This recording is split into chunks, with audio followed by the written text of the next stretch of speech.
প্রিয় বন্ধুরা, আসসালামু আলাইকুম রহমতুল্লাহি ওবরকাত।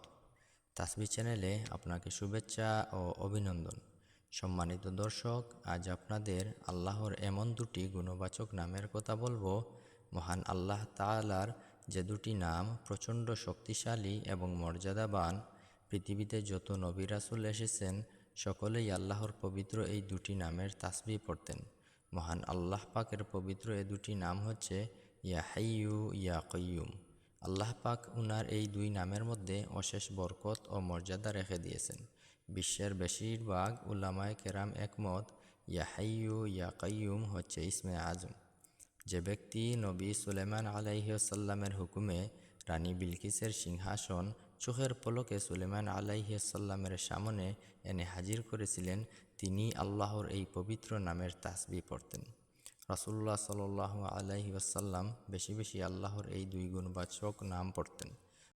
রাসূলুল্লাহ সাল্লাল্লাহু আলাইহি ওয়াসাল্লাম বলেন, যদি কেউ আল্লাহর এই পবিত্র দুটি নাম পড়ে অতঃপর আল্লাহর কাছে দোয়া করে, আল্লাহ পাক ওই ব্যক্তির দোয়া ফিরিয়ে দেন না। সুবহানাল্লাহ।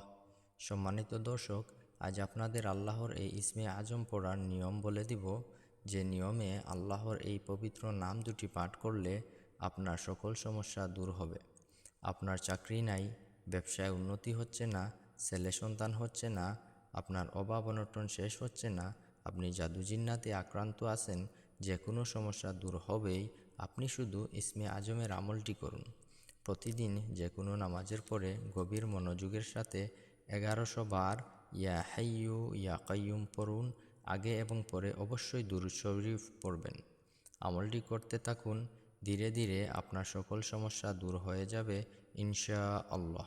প্রিয় বন্ধুরা, যে ইসমে আজম দিয়ে নবী রাসূলগণ মুজিজা দেখিয়েছেন তার তুলনায় আমাদের সমস্যাগুলো কিছুই না।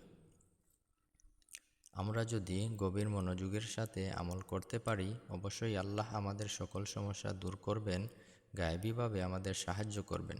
ভিডিওটি শেষ পর্যন্ত দেখার জন্য ধন্যবাদ। ভিডিওটি ভালো লাগলে অবশ্যই লাইক এবং শেয়ার করবেন। দেখা হবে পরবর্তী ভিডিও নিয়ে। ভালো থাকবেন। আসসালামু আলাইকুম ওয়া রাহমাতুল্লাহি ওয়া বারাকাতুহু।